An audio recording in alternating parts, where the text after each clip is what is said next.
I'm George, 65 years old, and 3 weeks ago I buried my wife Emily, the only woman who ever believed in me unconditionally. She left me everything, over $12 million, an old house, and secrets she never revealed. I hadn't even opened the envelope containing her will when she walked in. Lily, my daughter, who cut me off 10 years ago, changed her last name, blocked my number, and called me a loser in a recording Emily never let me hear. She stood at the back of the church, wearing a black dress, whispering, "I'm sorry for your loss, Dad." Then Harold, Emily's lawyer, closed the funeral parlor door and said, "There's a clause she left for this scenario." Before diving into this story, let me know where you're reading from in the comments. Hit the like button if you've ever dealt with toxic family members, and subscribe to join our storytelling community. I remember a time when my life was perfectly ordinary, until my wife passed away. We lived in a quiet 2-story log house in the suburbs of Burlington, Vermont, where everything was familiar. Breakfast with black coffee and muffins, the radio playing the morning news, gardening together in the backyard when the weather warmed up. Emily, my wife, was a woman who didn't like noise, gentle but steadfast, and for over 40 years together, she never let me forget what it felt like to be loved. We weren't rich, but we had enough peace to take Sunday afternoon walks, rewatch old black and white movies, and occasionally bake cookies for the neighbors during the holidays. I thought those little things would last forever, until one March morning, Emily collapsed in the kitchen while making tea, and everything shattered in the blink of an eye. Her funeral took place after 3 days of drizzle. The church was small, quiet, with soft yellow light streaming through stained glass windows. I don't clearly remember who came. Relatives, a few old friends, former neighbors. They all passed by like shadows. I stood there by the coffin, not crying, not speaking, just feeling like someone had gutted me and left an emptiness nothing could fill. But then, in the silence of the ceremony, I saw a strange figure, a young woman, in a simple black dress, standing at the back near the door. I recognized her face, even after 10 years. She approached me after people started leaving. Her eyes weren't red, but there was something like guilt in them. And then when she was an arm's length away, she spoke softly, but clearly, "I'm sorry for your loss, Dad." I stood frozen, not because of the words, but because of who said them. Lily, my daughter, the one who 10 years ago told me to my face, "I don't have a father named George," the one who left without a trace, no calls, no texts, no Christmas cards. And now at her mother's funeral, she was back, as if she'd never left. I didn't hug her. I didn't push her away. I just nodded slightly, because in that moment only one question filled my mind. Why now? I didn't have an answer yet, when a few hours later, at Emily's lawyer's office, I saw her again, this time not at the back of the room but sitting beside me. And when the will was read, I knew Lily's return was no coincidence. I remember the day Lily left this house, as if it were just a temporary stop, not the place where she grew up for 19 years. Back then, Emily and I were going through a rough patch, a brief separation we both thought would give us room to breathe after months of silence. We never fought loudly, but distances started creeping in between meals, between conversations that had faded from exhaustion. Emily moved to her cousin's place in Portland for a while, and I stayed in the main house, holding everything together, waiting for her to come back. Lily was just starting her first year of college, and I thought she was mature enough to understand that marriage isn't always smooth. But I was wrong. One afternoon when I got home from work, Lily was waiting in the living room. Her face was cold in a way I didn't recognize, her voice hard and unfamiliar. She said everything wrong in the house was my fault. She blamed me for making her mother sad, for never listening, for not loving Emily enough, for not being the man Emily deserved. I sat there quietly, thinking it was just a burst of anger, that my daughter was just caught up in her emotions. But her final words stunned me. "I don't have a father named George." After that, Lily went upstairs, slammed her door, and 2 days later she left without a goodbye. I found a form to change her last name from Winters to Peterson, Emily's maiden name, on the dining table like a silent declaration. My number was blocked. Every email I sent went unanswered. Voicemails I left, birthday cards I sent to her dorm, all met with silence. A few months later, I got her next semester's tuition bill, still in my name. I didn't hesitate. Even though she rejected me, erased me from her life, as if I never existed. I paid for her tuition, books, dorm, even health insurance. Part of me clung to the foolish hope that if I kept being a father, Lily would realize it and come back. But as the years passed, that hope grew thinner. Lily moved after graduation, leaving no address. I didn't know where she lived, what she did, who she was with. I kept sending Christmas cards, depositing money into her old account, until that account was closed. I remember standing in front of a card rack one year, holding a card that said "To my daughter," my eyes stinging. In the end, I put it back and left empty-handed. That was the last time I tried sending her anything. People around me, even Emily, told me to let go. But how can a father let go of his only child when every photo in the house, every book she read, every pencil mark on the wall measuring her height is still there? I didn't resent Lily. I just always wondered, in all those 10 years, did she ever think of me? Did she ever startle seeing someone walk like me on the street? Did she ever remember the scrambled eggs I made on Sunday mornings? Did she ever open her phone to type a message, then delete it? But in those 10 years, there was no call, no text, no belated card, just emptiness, as if I was never her father. And then that morning, she stood before me at my wife's funeral saying, "I'm sorry for your loss, Dad," as if those 6 words could erase a decade of absence. But my heart, though it still held the image of my little girl, was no longer naive enough to believe she came back for anything other than what Emily left behind. Emily was always the one who kept things quiet. She wasn't the type to talk much or show her emotions openly. Even in joy or pain, Emily tucked it away, wrapped in a slight smile and a distant look in her eyes. During all the years Lily was gone, Emily never spoke ill of her, never once blamed her. I remember one fall afternoon when I asked, "Do you think she'll come back?"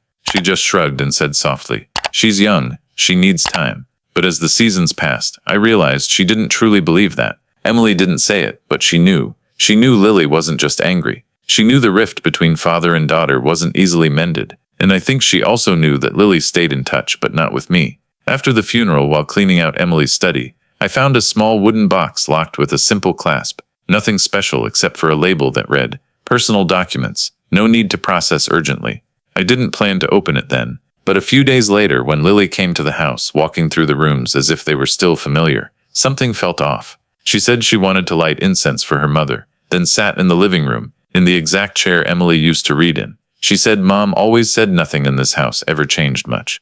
I stayed silent. But that night, I opened the box. Inside was a thick stack of documents, carefully organized, sorted by category. Western Union transfer receipts, copies of online transactions, printed emails from Emily's private address. There were screenshots of text messages, filed under a folder labeled L. Each transfer had a note. $500, Lily said her laptop broke. $1,200 deposit for a new apartment. $300 said she lost her wallet, needed to pay the electric bill urgently. The transfers were regular, not huge, but always with an urgent tone. I read the messages, all requests. Not one asked about her mother's health. Not one mentioned me, just urgent pleas with phrases like, "I'm sorry, Mom, but this time it's unavoidable. I promise this is the last time. Don't tell him." And Emily, always soft-hearted with her daughter, kept sending quietly, regularly. Never a complaint, never a word to me. She kept it secret, not out of fear of my reaction, but because she knew it would break my heart. In a small notebook beneath the documents, I found a line in Emily's blue ink. "George would be heartbroken if he knew Lily only sees him as a stranger." I froze. That's when I realized that for 10 years it wasn't just me Lily rejected. Emily, despite staying in touch, was reduced to a financial backup. She didn't tell me because she didn't want me to hurt more. But now I saw clearly, the woman I loved my whole life, who always tried to keep this family from breaking, had to accept a painful truth that love isn't always returned. And I wondered, if Lily only came back for her mother, why wait until she was gone? Why not come back sooner for one hug, one apology, one moment together at the end? Why show up right at the will reading? A cold feeling started forming in me. Not sharp, not bitter, but enough to make me step back and watch Lily more closely. In her eyes, in the way she rested her hand on the table, in the way she called me Dad without stumbling, there was something too smooth, too easy, like she'd rehearsed it. I couldn't be sure, but I knew someone who vanished for 10 years, never checking in, never returning, doesn't come back just out of longing, especially when there's a will worth millions in her hands. Harold Moore's law office was in an old red brick building in downtown Burlington. The room where the will was read had an old-fashioned solemnity. High ceilings, dark wood filing cabinets, and a pendulum clock ticking steadily, as if counting down to something important. I arrived 10 minutes early, not out of eagerness, but because I couldn't stand the oppressive atmosphere of the house without Emily. Lily arrived on time. She wore a cream sweater, black pants, hair neatly tied back, face lightly made up with a measured smile. She sat across from me without meeting my eyes, just a slight nod. The silence between us was thick. Lawyer Moore began with the formalities typical of such occasions. He spoke slowly, clearly, each word carefully weighed. Per the final legal will of Mrs. Emily Peterson Winters, I will now announce the main provisions. I listened, but my ears felt muffled. It wasn't until he stated the figure that I felt the weight of his words, all of Mrs. Emily's existing assets, including the property at 52 Rosehill Drive, shares in the Vermont Learning Group consulting firm, investments, savings accounts, and personal belongings, estimated at over $12 million, are transferred in full to her husband, Mr. George Winters. I glanced at Lily instinctively. Her face remained calm, head slightly tilted as if pondering. No furrowed brow, no gasp of surprise, no clear reaction. I didn't know if that reassured me or made me more cautious. When the reading ended, Moore handed me a thin ivory envelope with Emily's handwriting, unmistakable at first glance. A personal letter from your wife. She requested I give it to you only after the will proceedings were complete. Lily stood up then, lightly touching my arm, the first time since her return, and said in an oddly gentle voice, I know I was wrong, and I missed so much, but if I can, I still want to be called your daughter, if you'll still have me. Before I could respond, she walked out, leaving me with the letter warming in my hand. I didn't open it right away. I took it home, sat in Emily's study at the desk where she used to write thank you notes, and carefully opened the envelope. Inside were 3 handwritten pages in her familiar, graceful script. The first page began with a line that stopped my heart. My dear George, if you're reading this, I probably didn't get to tell you the most important things. She wrote that she knew Lily would come back, not out of intuition, but because Lily always returned when she needed something. That she didn't hate or blame her, but no longer believed love could fix everything. That all those years, every time she sent Lily money, she didn't tell me not to deceive me, but to spare me from losing my last shred of hope. And then, near the end of the letter, a line made me read twice. If she comes back, love her with clarity. Not forgive her, not open your heart, but with clarity. That line cut through the tangled emotions in me like a blade. Part of me, the father, still longed to hear Dad without conditions. But the other part, the man who lived with Emily for over 40 years, knew she never used gentle words to warn without a damn good reason. I folded the letter and tucked it into the bottom drawer where I kept the first letters Emily sent me when we were long-distance lovers. That night, Lily texted me, Thank you for listening, Dad. If possible, I'd like to invite you to dinner. I didn't reply right away. I wasn't angry, but I wasn't sure I had enough trust left to step back into a father-daughter relationship that had been rejected by my own child. I needed more time.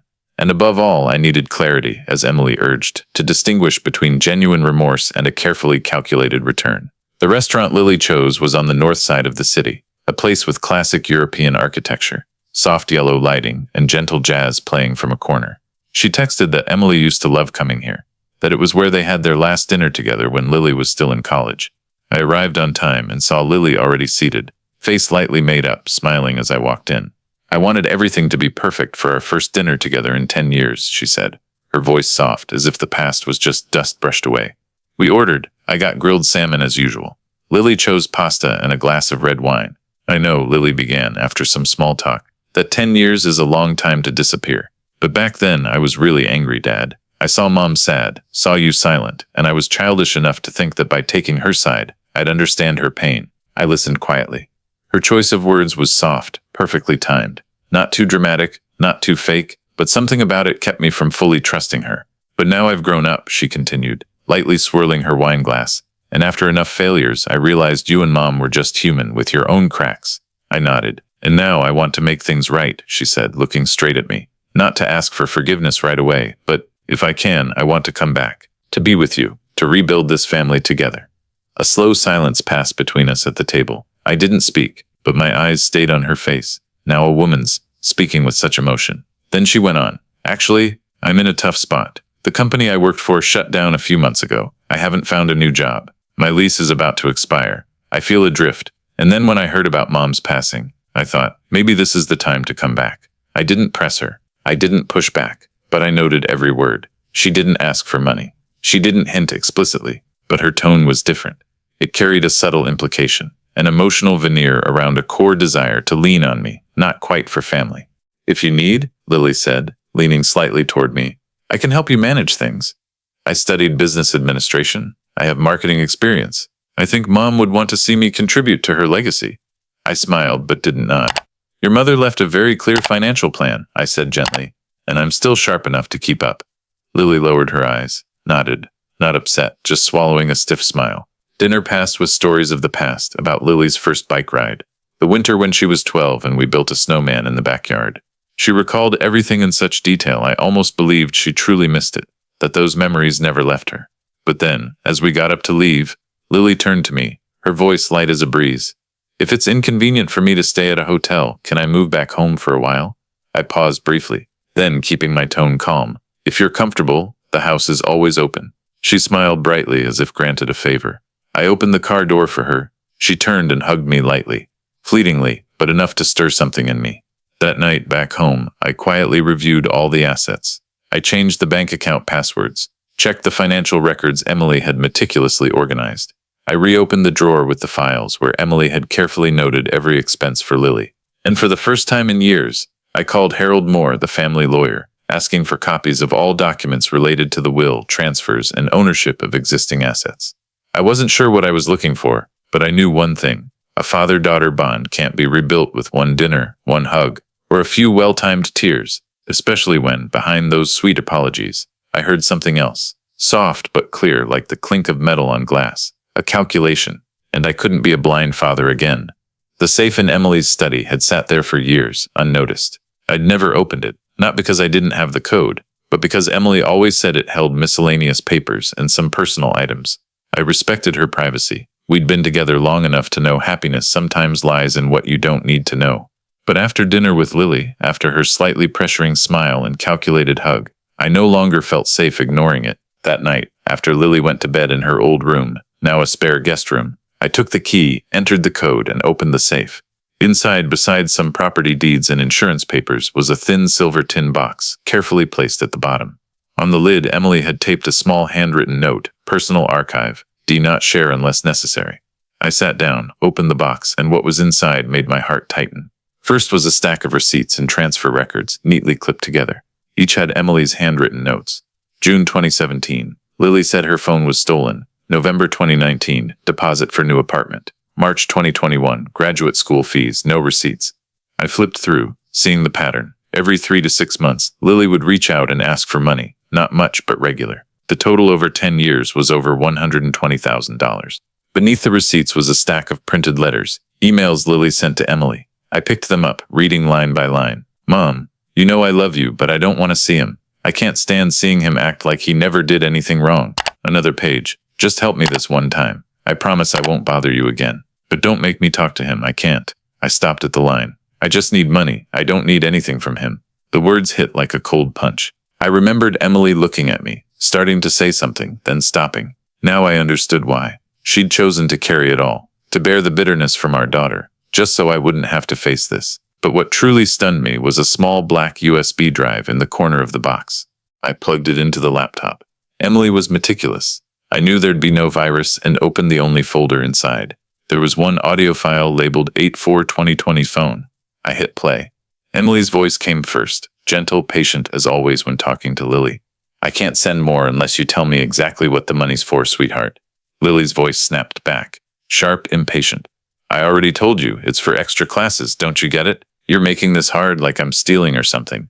Emily softened. "I don't think that. But I need to know to plan.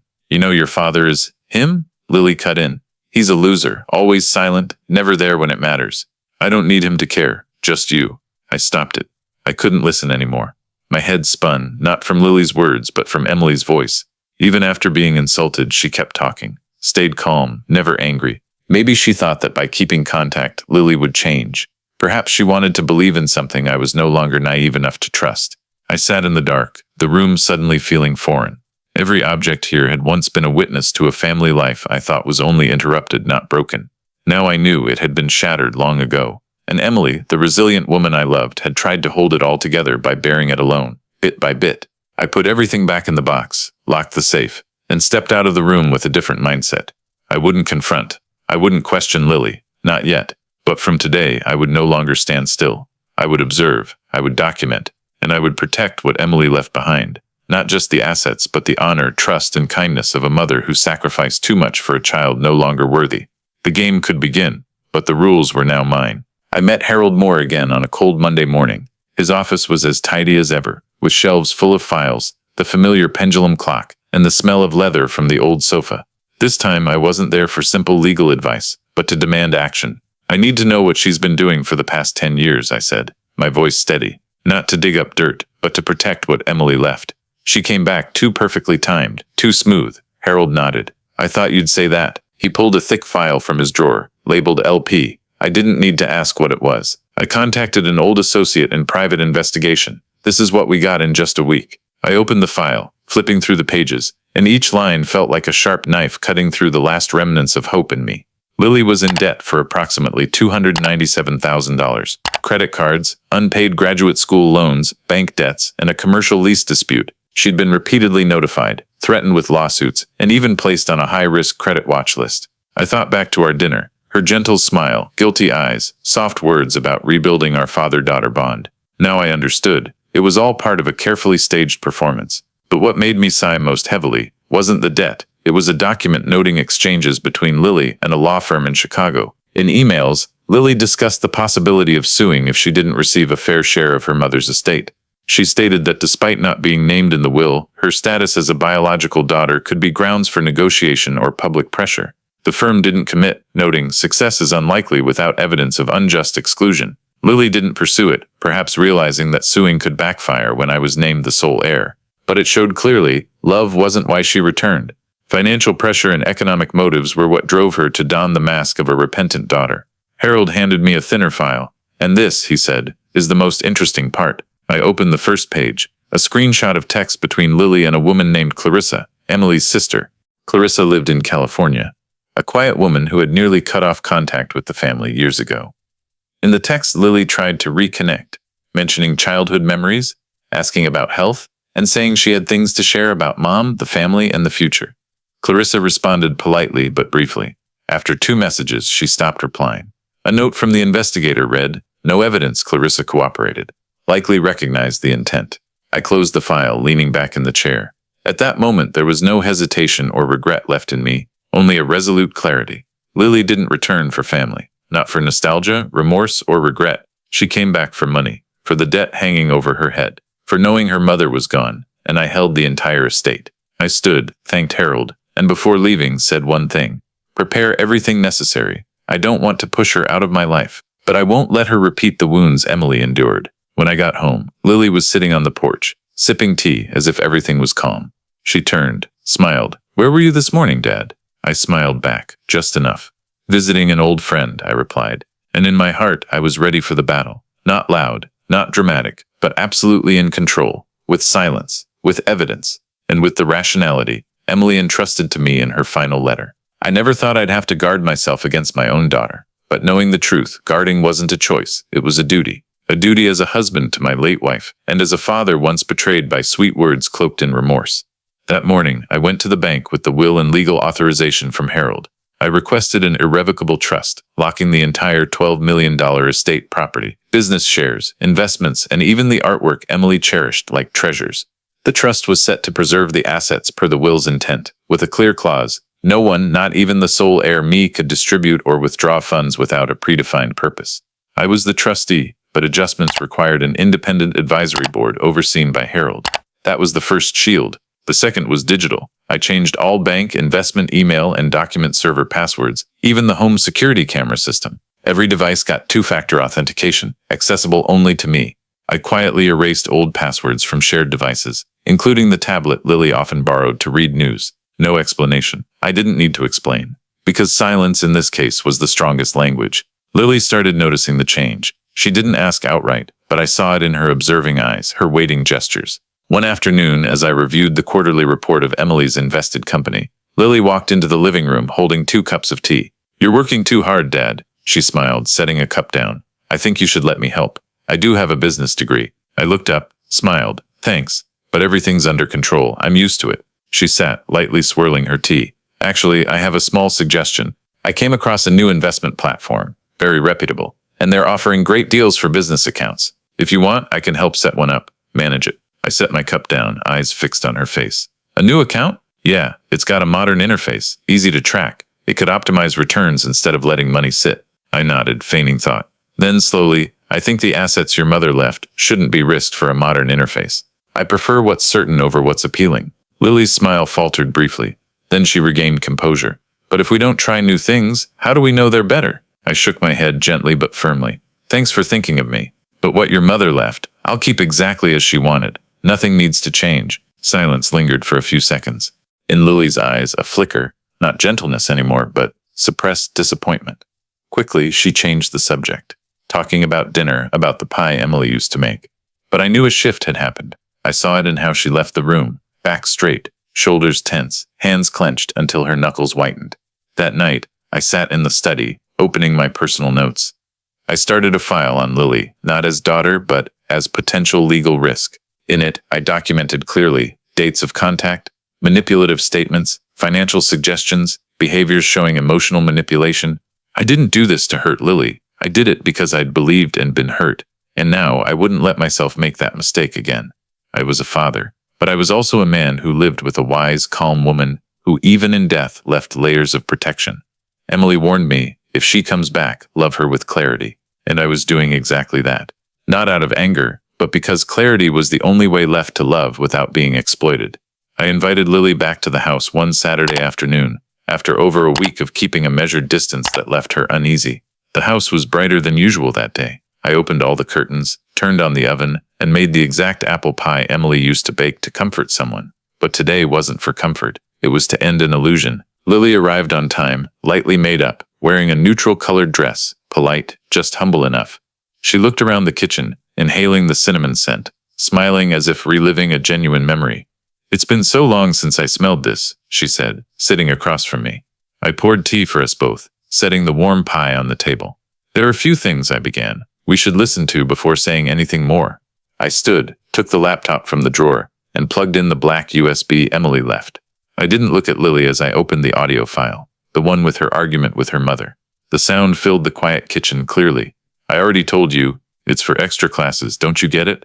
You're making this hard like I'm stealing or something. He's a loser." I didn't stop there. I let the recording play on, until Emily's gentle voice cut in, trying to stay calm, trying to reason. But Lily's voice left no room for respect or love, just demands, rudeness, and contempt. When the recording stopped, Lily was silent. I looked at her. She kept her head down, eyes slightly wide, her mouth starting to move, preparing an explanation. "I was young then," Lily began, her voice trembling just where it needed to. "I was angry at Mom because I felt she favored you. I thought if I pushed hard, she'd take my side."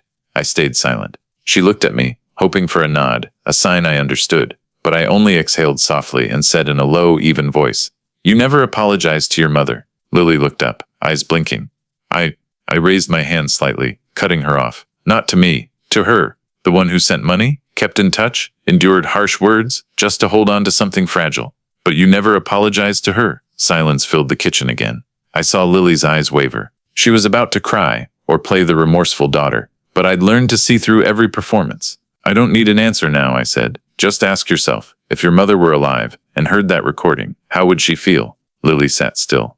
I saw in her eyes something I hadn't seen before. Not remorse, but realization. Realization that her emotional facade was no longer effective. That her strategies to reach me through memories, family ties, the need to rebuild, had failed. I stood, clearing the cups into the sink. No shouting, no anger, just the feeling of a door slowly closing. "You can stay longer if you want," I said, as Lily stood, grabbing her bag. "But I think we both need to reconsider what's truly been lost." She nodded faintly. No arguments, no defenses. As she walked to the door, she turned back, eyes slightly swollen but dry. "Dad, if one day I apologize for real, is it too late?" I looked at her, not answering right away. After a few seconds, I said, "An apology is never too late, but trust can be." The door closed behind her, and I stood still, listening to the pie crackle in the oven. I didn't feel relief, but I felt clarity. That some children don't return to start over. They come to continue an unfinished game. And when that game can't be won, they retreat, not in silence, but in the realization that the stage has closed. I was still her father, but from today I was no longer an audience. I placed the ivory envelope on the wooden table, right in front of Lily, on a gloomy morning when the sky seemed to sense what was about to be said. The familiar living room now felt vast and cold. No tea, no apple pie, no gentle music from Emily, just two people, father and daughter, and the truth sitting between them, undeniable as a witness. "Open it," I said, my voice even and empty. Lily looked at me, eyes hesitant, but then picked up the envelope. Her fingers trembled as she tore the edge, pulling out a set of legally stamped documents, neatly clipped in a clear plastic cover. I didn't need to reread them. I'd gone over every word dozens of times. Inside was a copy of an agreement signed by Emily and Lily 6 years ago. A legal contract through a lawyer intermediary, where Lily voluntarily waived any inheritance rights from her mother in exchange for personal financial payments sent quietly over the years. What is this? Lily asked, her voice rising slightly. It's proof you chose your own path, I replied. You said you didn't need anything from your mother, just money. And your mother, though heartbroken, respected that. Lily quickly flipped to the next page where her signature, clear, neat, sat beside the law firm's seal. I was young. I didn't understand what I was signing, she said, her voice starting to crack. Mom forced me. She made me think it was just paperwork. I kept looking at her, not angry, not harsh, just the quiet gaze of a man who'd seen through his last illusions. Your mother recorded the signing. There was a clear explanation of the legal implications. That recording is with the lawyer. Lily threw the file on the table, standing abruptly, her voice nearly shouting. It's all a setup. Mom never loved me. She only loved you, loved this house, her moral facade. I stayed seated, eyes never leaving her. Then slowly, no, your mother loved you more than the truth. She hid this truth from you because she still wanted to believe you'd come back. She hoped one day love would erase that clause, but she also prepared, because she understood the person you were becoming. Lily sat back down, exhausted. Her hand grazed the file as if searching for a flaw, a chance to overturn it all. But everything was verified, and that wasn't the end. I placed another sheet on the table. This is an additional clause in your mother's will. She looked up, weary. It states, if any individual, including immediate family, attempts to contest the estate, all assets, property, cash, shares will be fully transferred to the Vermont Children's Trust. I paused, letting it sink in. No redistribution, no negotiation. If it goes to court, everything's gone, not just for you but for me, and I'll sign to enforce that clause if needed. She stared as if she couldn't believe it. You'd really lose everything just to punish me? I shook my head slightly. Not to punish, to protect. Emily built it all with 40 years of work, saving, and kindness. I'd rather lose it all than let someone use daughter as a pretext to turn greed into entitlement. At that moment, I saw tears stream down Lily's cheeks, not of remorse but of despair. She understood for the first time that every path was closed. The emotional avenues were dry, the legal routes were locked, and trust, the most fragile thing, was gone. I stood, took the file, tucked it back into the envelope, and said gently, from now on, any financial or legal communication will go through the lawyer. I think we should stop putting emotions into this. Lily said nothing more. She just sat there, motionless, in a room full of memories that no longer had space for a return. As I left the room, I felt no relief, no victory, only the pain suppressed for 10 years. Now settling into a quiet period. But from that, I began to truly live again. Not because Lily was gone, but because Emily was finally protected the way she deserved. That evening, the rain fell steadily from a half-fallen dusk. I sat in the study, the desk lamp just bright enough to illuminate a newly printed file, but I didn't read. My eyes were fixed on the window, where raindrops formed long streaks like smudged ink on an unsent letter. Then the doorbell rang. Once, twice, 3 times, intermittent but insistent. I stood, went to the door, and opened it. Lily stood there, hair wet, no umbrella, eyes red, and face pale. I need to talk, she said, her voice hoarse and trembling. No lawyers, no one else, just you and me. I stayed silent for a few seconds, then stepped back. 5 minutes, I said. No more. She nodded, stepped in, leaving wet footprints on the dark wood floor. We sat across from each other in the living room, where my and Emily's wedding photo still hung. Lily glanced at it briefly, then turned to me. I'm not here for money, she began, her voice low, each word deliberate. I know things have gone too far, but I need to say, one last time. I nodded, saying nothing. She took a deep breath, tears welling in her eyes. Mom never hugged me after I left. She still sent money, still said she loved me, but I always felt the distance. I thought it was your fault. I thought if you weren't so cold, if you didn't take her side, I wouldn't have had to leave. I stayed silent, my eyes fixed on her face. The face I'd once held in my arms, brushed its hair every morning, kissed on the forehead before turning off the bedtime light. She continued, her voice choking. I know I said horrible things, called you a loser, made unreasonable demands, but I was a kid who needed love, understanding, not to be abandoned in the middle of silent arguments. You weren't a kid when you signed away your inheritance, I replied softly. You were old enough to choose money over your mother. Lily bowed her head. Tears fell onto the leather bag she clutched tightly. You think I never loved her? She asked, almost a whisper. I shook my head. I think you never learned to love anyone without expecting something in return. A long silence stretched between us. Then Lily looked up, meeting my eyes for the first time. I just want a chance to start over, to call you Dad again. Not for money, because I'm tired. I don't want to be the bad person anymore. I looked at her for a long time. In her eyes I saw a piece of the Lily from years ago. when she fell off her bike and only stopped crying when I picked her up, when she forgot the last line of a poem at her elementary school recital and ran to hug her mother tightly. But I also saw 10 years of silence, of indifference, of harsh words Emily never told me about, only recorded in ink and tears. "You called me Dad when there was money," I said, my voice not angry, not pained, just calm, like a statement of fact. "Emily called me husband when there was nothing left." Lily froze. She pressed her lips together, saying nothing. I stood, walked to the door. "Time's up," I said. "This time, leave without promising to come back." She stood slowly, walked out, but before crossing the threshold, turned back. "So, this is the end?" I nodded. "Not an end, a release." Then I closed the door gently, firmly. Outside the rain still fell, but in my heart, for the first time in months, a small peace bloomed. Not because I'd won, but because finally I'd stopped. And Emily, somewhere, perhaps breathed a little lighter. I never thought I'd have to use the term restraining order with my own daughter.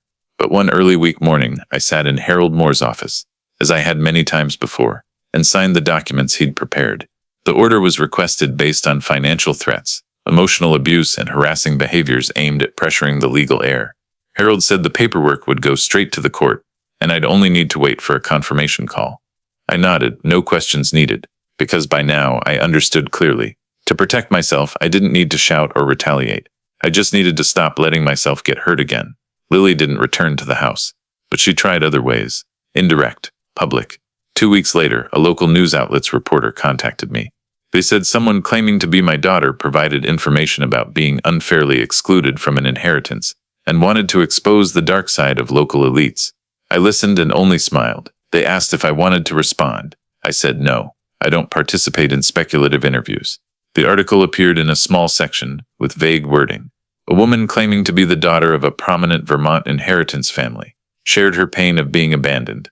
No names, no details, no evidence. A shadow of a story no one bothered to dig into. Reputable papers didn't touch it. Tabloids got a response letter from Harold the next day. None dared go further, because all documents from the will, transfer records, to Lily's old financial agreement were legally sealed. Emily had prepared every layer of protection before closing her eyes. I was just following the final steps she couldn't take. Lily texted once, a single line, "You chose reputation over me." I didn't reply, not because I had nothing to say, but because I'd learned silence was the strongest response. That night, I opened Emily's diary, the only one she didn't lock, left in her desk drawer all those years. I flipped to a page in the middle, with a scrawled pencil note. "I hope she understands. Love can't always save someone from themselves." The next morning, I met Harold to sign the final order, protecting personal assets. On the way home, we stopped by a small park where I used to take Lily to play when she was little. "Do you regret it?" Harold asked, not looking at me. I thought for a moment, then answered, soft as the breeze. "She was Emily's only regret." Harold nodded as if he'd expected it. I said no more, because what needed keeping I kept. What needed letting go, I let go. There was no dramatic confrontation, no crushing downfall, no climactic revenge like in the movies. Just a man walking slowly through what remained after the storm, telling himself, "I haven't lost anything more." I didn't need Lily to suffer to feel justice. I didn't need her to collapse to feel victorious. The only victory I wanted was to protect Emily, even after she was gone. To keep this house intact, the old photos, the memories, the jazz records she played every Sunday morning, to ensure no one, not even someone called daughter, could violate that final place of peace. Lily will go on with her life. I know. She might turn to another target, another approach, or maybe one day when she's truly weary, she'll sit somewhere, reopen one of Emily's old emails, full of patience, love, and disappointment, and realize what she missed. As for me, I'll keep living, not with a heart full of anger, but with a mind calm enough to remember Emily, not with tears, but with daily actions. The way she lived, quietly, decisively, always drawing a clear line between what should be forgiven and what must be closed forever. I've lived slower since the day the door closed behind Lily. No more hope, no more anger, just me in this house. A house that witnessed an entire life, silent dinners, incomplete memories, smiles, tears, and ultimately the departure of the only woman who made me believe in kindness, Emily. I couldn't let this house be just a place of nostalgia. Not because I wanted to forget, but because I wanted to turn memories into action. A month later, I invited Harold and a few old friends over.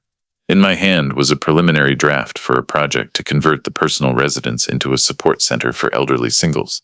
Not a nursing home, I emphasized, but a place where people who've lived, who've lost, could spend their final years with value, respect, and compassion. I named the project Emily House. No one objected. On the contrary, Harold introduced me to a volunteer network that had run similar models in a neighboring state. They came to survey, redesigned the kitchen, expanded the living room into a communal space, and divided the upstairs into 3 private rooms, each with good light, bookshelves, tea cabinets, and windows overlooking the backyard garden where Emily once planted lavender. The garden stayed untouched. I didn't disturb a single root. Emily once said, "One day, when we're old, I want to sit here watching elderly women read books, play chess, or simply share old stories." Now I was making that wish come true. At the same time, I established the Emily Foundation, a fund to support elderly women with no place to turn, especially those abandoned or abused by family. The fund wasn't large. I allocated $1 million from my assets, but enough to sustain healthcare programs, housing support, and regular therapy sessions.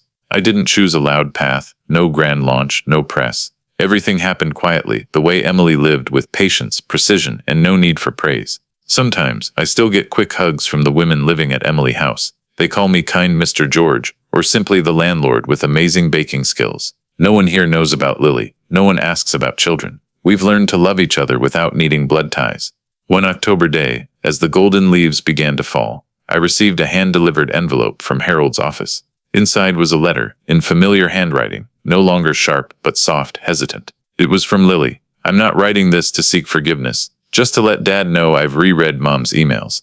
I've listened to the recording again, and I cried, not because I was cut out of the estate, but because I realized who I was in the eyes of the only woman who never turned her back on me. I'm living in another state, working part-time at a bookstore. Not rich, not notable, but for the first time, I'm living without lying. I'm not asking to come back. I just hope if one day I'm brave enough to become a good person, Dad will believe I'm sincere. If not, at least believe Mom tried her best to save the child who hurt her the most."